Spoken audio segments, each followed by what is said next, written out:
In a small forgotten village in Madhya Pradesh, there lived a man named Ramchandra Sharma.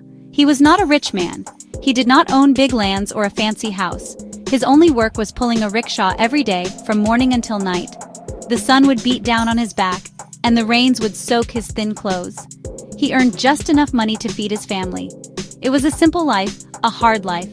Ramchandra was a kind man with a quiet smile. He saw the struggles of his neighbors and felt their pain as his own. He wanted to do something for his village, but he did not know what. He felt small, like a single grain of sand on a vast beach, unable to change the tide.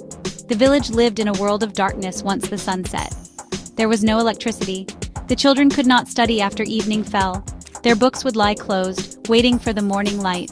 The women cooked dinner in the faint glow of kerosene lamps, the smoke stinging their eyes and dirtying the walls of their small huts. Villagers were afraid to walk outside at night. The darkness hid snakes and other dangers on the narrow, muddy paths.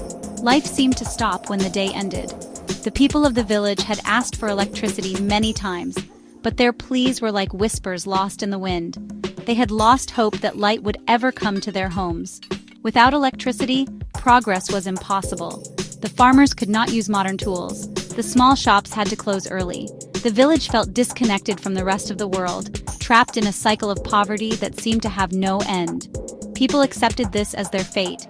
They believed that some were born to live in light, and others, like them, were destined for a life in the shadows. They worked hard during the day, but at night, a heavy blanket of stillness and resignation would cover the entire village. It was a life of waiting, a life of accepting, but not a life of true living. Ramchandra saw all of this every single day. As he pulled his rickshaw, he carried not just passengers but also the weight of his village's problems in his heart. He saw the tired faces of the mothers and the unread books of the children.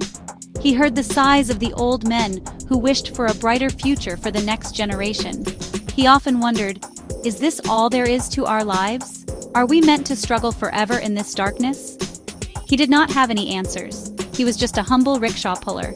But inside his simple heart, a small seed of a question had been planted, a question that would soon grow into a giant tree of change. One afternoon, while resting near a stream that flowed at the edge of the village, Ramchandra watched the water. The stream was not very big, but it flowed with a steady energy. It gurgled and rushed over the smooth stones, never stopping, always moving forward.